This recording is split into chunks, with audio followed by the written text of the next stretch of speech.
ಈಗಲೇ ಚಂದಾದಾರರಾಗಿ ನಿಮ್ಮ ನೆಚ್ಚಿನ ಶೋಗಳನ್ನು ನೋಡಿ. ಜೀವ, ನಮ್ಗೆ ಇವತ್ತಿಗೂ ಇದನ್ನೆಲ್ಲ ಅರಗಿಸ್ಕೊಳಕ್ ಆಗ್ತಾ ಇಲ್ಲ ಕಣೋ. ಇದೊಂಥರ ಭ್ರಮೆ, ಸುಳ್ಳು ಅಂತಾನೆ ಅನ್ಸುತ್ತೆ.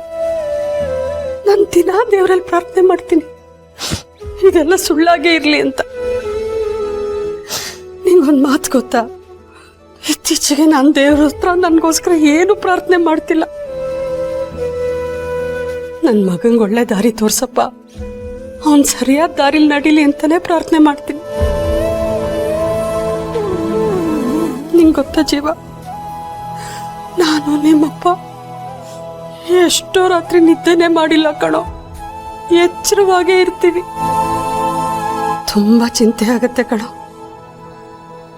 ನಾವ್ ಹೆತ್ತ ಮಗ ಹಿಂಗಾಗ್ಬಿಟ್ನಲ್ಲ ಅಂತ. ದಯವಿಟ್ಟು ನಮ್ ಸಂಕಟನ ಅರ್ಥ ಮಾಡ್ಕೊಳ್ಳೋ. ನಮ್ಮನ್ ತಪ್ಪು ತಿಳ್ಕೊಬೇಡ ಜೀವ, ನಮ್ಮನ್ನೆಲ್ಲ ಬಿಡೋ ಜೀವ. ಮಹಿಮನ್ ಬಗ್ಗೆ ಯೋಚನೆ ಮಾಡೋ. ನಿನ್ನನ್ ಪ್ರೀತಿಸಿ ನಿನ್ ಹಿಂದೆನೆ ಬಂದವಳವಳು. ನಿನ್ನ ಹತ್ರ ಏನು ಇಲ್ಲದೆ ಇದ್ದಾಗ ನಿನ್ ಜೊತೆ ನಿಂತವಳವಳು. ಅವಳು ಎಷ್ಟು ಸಂಕಟ ಪಡ್ತಾ ಇದ್ದಾಳೆ ಅಂತ ಗೊತ್ತಾ ನಿನಗೆ? ಯಾಕೋ ಮಗ್ನೆ, ಯಾಕೆ ನಿಂಗಿದೆಲ್ಲ ಯಾವುದು ಕಾಣ್ತಾ ಇಲ್ಲ? ನೋಡಣ್ಣ, ಎಲ್ಲರೂ ನನ್ಗೋಸ್ಕರ ಎಷ್ಟು ನೋವು ತಿಂತಾ ಇದ್ದಾರೆ ಅಂತ. ಇದು ನನಗೆ ಚೆನ್ನಾಗ್ ಅನ್ಸತ್ತಾ? ಅಲ್ಲ ಅಣ್ಣ, ಅಕ್ಕನ್ ಮದ್ವೆ ಆಗೋವರೆಗೂ ನನ್ ಮದ್ವೆನೇ ಆಗಲ್ಲ ಅಂತ ಹೇಳ್ತಿದ್ದೆ. ಅಂತವ್ನು ಹೀಗಾಗೋದಕ್ಕೆ ಹೇಗ್ ಸಾಧ್ಯ? ಎಲ್ಲಣ್ಣ ಹೋಯ್ತು ನಿನ್ನ ಹಳೆ ಮನ್ಸು?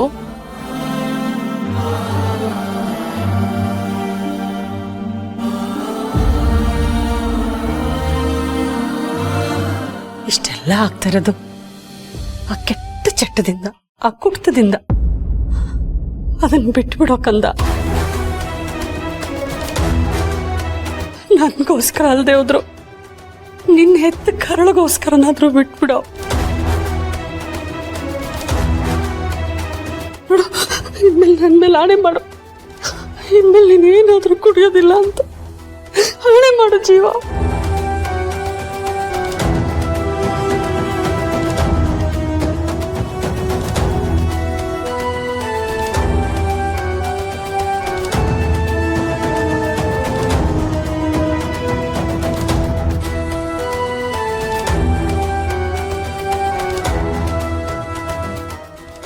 ಸಾರಿ ಅಪ್ಪ,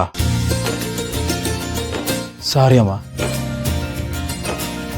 ಸಾರಿ ಅನ್ನೋದು ತುಂಬ ಚಿಕ್ಕ ಪದ. ಇಷ್ಟೆಲ್ಲ ಪ್ರಾಬ್ಲಮ್ ಆಗ್ತಿರೋದು ನಾನು ಕುಡಿಯೋದ್ರಿಂದ ಅಲ್ವಾ? ನಾನಿನ್ ಮೇಲೆ ಕುಡಿಯೋದಿಲ್ಲ.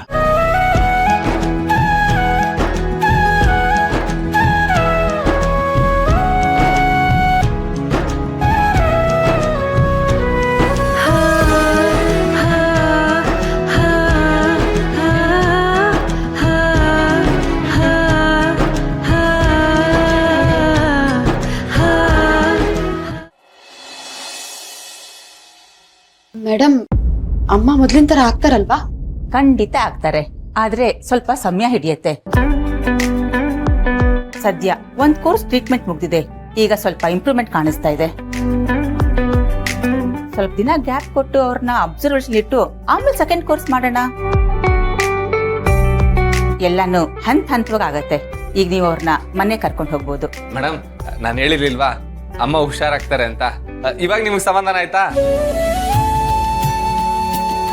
ಮತ್ತೆ ಮೇಡಮ್, ಅವ್ರನ್ನ ಹೇಗ್ ನೋಡ್ಕೋಬೇಕು?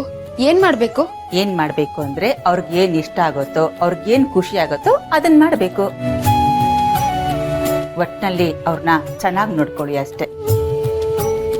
ಇನ್ನ ಒಂದ್ ಕೋರ್ಸ್ ಟ್ರೀಟ್ಮೆಂಟ್ ಆದ್ಮೇಲೆ ನಾರ್ಮಲ್ ಆಗ್ಬೋದು, ಮಾತು ಬರ್ಬೋದು. ಸರಿ, ಇನ್ನು ಹೊರಡಿ. ಹಾಗಿದ್ರೆ ಸುಜನ್ ಅವ್ರೆ, ನಾನು ಹೋಗಿ ಬಟ್ಟೆ ಎಲ್ಲ ತಗೊಂಡ್ಬರ್ತೀನಿ. ಪ್ಯಾಕ್ ಮಾಡ್ಕೊಂಬಿಡಿ. ಅಮ್ಮ, ಇವತ್ತೇ ಹೋಗ್ಬೇಕಾ? ಸ್ವಲ್ಪ ದಿವಸ ಇದ್ದು ಹೋಗೋಣ. ಹೆಂಗಿದ್ರು ಸ್ಕೂಲ್ ರಜಾ ಅಲ್ವಾ? ನೋಡು, ನಾವ್ ಇಲ್ಲೇ ಇರೋದಕ್ಕೆ ನಾವ್ ಅಜ್ಜಿ ಮನೆಗೆ ಬಂದಿಲ್ಲ. ಅಜ್ಜಿನ ತೋರ್ಸಕ್ಕೆ ಡಾಕ್ಟರ್ ಹತ್ರ ಬಂದಿರೋದು. ಟ್ರೀಟ್ಮೆಂಟ್ ಮುಗಿದ ತಕ್ಷಣ ಇಲ್ಲಿಂದ ಹೋಗ್ಬಿಡ್ಬೇಕು. ಇಲ್ಲೇ ಇರ್ತೀನಿ ಅಂತ ಹೇಳ್ಬಾರ್ದು. ಅದೆಲ್ಲ ನಂಗೆ ಗೊತ್ತಿಲ್ಲ. ನಾವ್ ಇಲ್ಲೇ ಇರೋಣ, ಮನೆಗೆ ಹೋಗೋದ್ ಬೇಡ. ನೀವು ಇಲ್ಲೇ ಇದ್ರೆ ಏನಾಗುತ್ತೆ ಗೊತ್ತಾ, ಡಾಕ್ಟರ್ ನಿನ್ಗೆ ಇಂಜೆಕ್ಷನ್ ಚುಚ್ತಾರೆ, ಇಷ್ಟು ಉದ್ದ ಸೂಜಿ ಬಂದು ಹಿಂಗ್ ಚುಚ್ತಾರೆ, ಕಹಿ ಮಾತ್ರೆ ಕೊಡ್ತಾರೆ. ಅದೆಲ್ಲ ತಗೊಂತೀಯ ಅಂದ್ರೆ ಇಲ್ಲಿ ಇರ್ಬೋದು. ಇರ್ತೀಯಾ? ಇಲ್ಲ ಅದೆಲ್ಲ ಸುಳ್ಳು, ಹಂಗೇನು ಮಾಡಲ್ಲ. ಅಜ್ಜಿ ಜೊತೆ ಆರಾಮಾಗಿದ್ರೆ ಸಾಕು. ಅರ್ಥ ಮಾಡ್ಕೋ ಪುಟ್ಟ, ಇನ್ನೊಂದ್ಸತಿ ಬರ್ತೀವಲ್ವಾ ಅವಾಗ ಇರೋಣ. ಇವಾಗ ಇಲ್ಲಿ ಇರೋದ್ ಬೇಡ, ಹಠ ಮಾಡ್ಬೇಡ. ಇಲ್ಲ ನಾನ್ ಬರಲ್ಲ ಅಂದ್ಮೇಲೆ ಬರಲ್ಲ, ಬೇಕಾದ್ರೆ ನೀನ್ ಹೋಗು. ಇವಾಗ ನೀನ್ ಹಿಂಗೆ ಹಠ ಮಾಡಿದ್ರೆ ನಿಂಗೊಂದು ಹೊಡಿತೀನಿ ನೋಡು. ಇಲ್ಲ ನಾನ್ ಬರಲ್ಲ ಅಂದ್ಮೇಲೆ ಬರಲ್ಲ, ನೀನೇ ಹೋಗು. ಪುಟ್ಟ, ಅಮ್ಮ ಪಾಪ ಅಲ್ವಾ, ನಿನ್ಗೋಸ್ಕರ ಎಲ್ಲ ಮಾಡ್ತಿರ್ತಾನೆ. ಅವ್ರಿಗೆ ಹಂಗೆಲ್ಲ ಮಾತಾಡ್ತಾರ, ಹಠ ಮಾಡ್ತಾರ? ಅದು ಅಲ್ದೆ ಮನೇಲಿ ಅತ್ತೆ ಮಾವ ಅಜ್ಜಿ ಎಲ್ರು ವೈಟ್ ಮಾಡ್ತಿರ್ತಾರಲ್ವಾ ನಾವು ಬರ್ತೀವಿ ಅಂತ. ನಾವು ಹೋಗಿಲ್ಲ ಅಂದ್ರೆ ಅವ್ರಿಗೆಲ್ಲ ಗಾಬರಿ ಆಗಲ್ವಾ? ಅದಕ್ಕೆ ಈ ಸರಿ ಹೋಗೋಣ ಮನೆಗೆ, ಮತ್ತೆ ಒಂದ್ಸರಿ ಬರೋಣ. ಬರ್ಬೇಕಿದ್ರೆ ಅತ್ತೆ ಮಾವ ಅಜ್ಜಿ ಎಲ್ರೂ ಕರ್ಕೊಂಬಂದ್ಬಿಡೋಣ. ಬಂದು ನಿನಗೆಷ್ಟು ದಿನ ಬೇಕೋ ಅಷ್ಟು ದಿನ ಇಲ್ಲೇ ಇರೋಣ, ಸರಿನಾ? ಆದ್ರೆ ಮುಂದಿನ ಸರ್ತಿ ಇಲ್ಲೇ ಇರ್ಬೇಕು, ಹಾಗಾದ್ರೆ ಬರ್ತೀನಿ. ಆಯ್ತು ಬರೋಣ, ನಿನ್ಗೆಷ್ಟು ದಿನ ಇಷ್ಟ ಆಗುತ್ತೋ ಅಷ್ಟು ದಿನ ಇಲ್ಲೇ ಇರೋಣ, ಸರಿನಾ? ಆಮೇಲೆ ಏನ್ ಗೊತ್ತಾ, ನೆಕ್ಸ್ಟ್ ಟೈಮ್ ಬರ್ಬೇಕಾದ್ರೆ ಬ್ಯಾಟು ಬಾಲ್ ಎಲ್ಲ ತಂದ್ಬಿಡೋಣ, ಫುಲ್ ಇಲ್ಲೇ ಆಟ ಆಡ್ಕೊಂಡು ಮಜಾ ಮಾಡೋಣ, ಸರಿನಾ? ಹಾ, ಅಳ್ಬಾರ್ದು, ಖುಷಿಯಾಗಿರ್ಬೇಕು, ಸರಿನಾ? ಮೇಡಮ್ ಬೇಗ ಹೋಗಿ ಲಗೇಜ್ ಎಲ್ಲ ತಂದ್ಬಿಡಿ, ನಾನು ಇಲ್ಲೇ ಇರ್ತೀನಿ.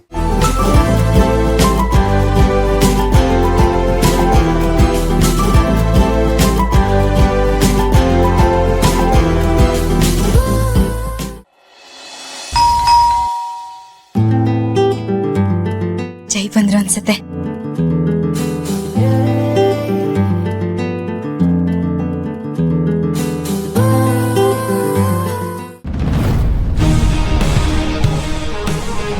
ನೀನಾ? ನೀನ್ ಯಾಕೆ ಬಂದಿದ್ಯಾ? ಒಳಗ್ ಕರಿಯಕ್ಕಿಲ್ವಾ? ಬಾ.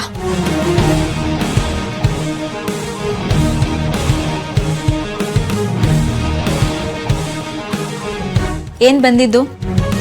ಅದು ನಿಮ್ಮ ಹತ್ರ ವೈಯಕ್ತಿಕವಾಗಿ ಮಾತಾಡ್ಬೇಕಾಗಿತ್ತು. ಹೇಳು. ಇವನಿಲ್ಲ, ನೆನೆ ನೀವು ನಮ್ಮ ಮನೆಗೆ ಬಂದಾಗ ನಿಮ್ಮನ್ನು ಶಾನೆ ಹೆದರ್ಸ್ಬಿಟ್ಟೆ. ಅದಕ್ಕೆ ನಿಮ್ಮ ತವಾಗ ಕ್ಷಮೆ ಕೇಳೋಣ ಅಂತ ಬಂದೆ. ದಯವಿಟ್ಟು ನನ್ನ ಕ್ಷಮಿಸ್ಬಿಡಿ. ಓ, ಕ್ಷಮೆ ಕೇಳೋದಿಕ್ ಬಂದ?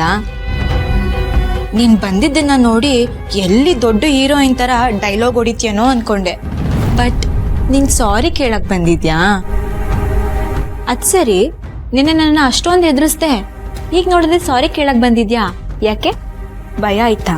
ದಿಯವ್ರೆ, ನನ್ನ ಶಾನೆ ತಪ್ಪಾಗೈತೆ, ದಯವಿಟ್ಟು ನನ್ನ ಕ್ಷಮಿಸ್ಬಿಡಿ.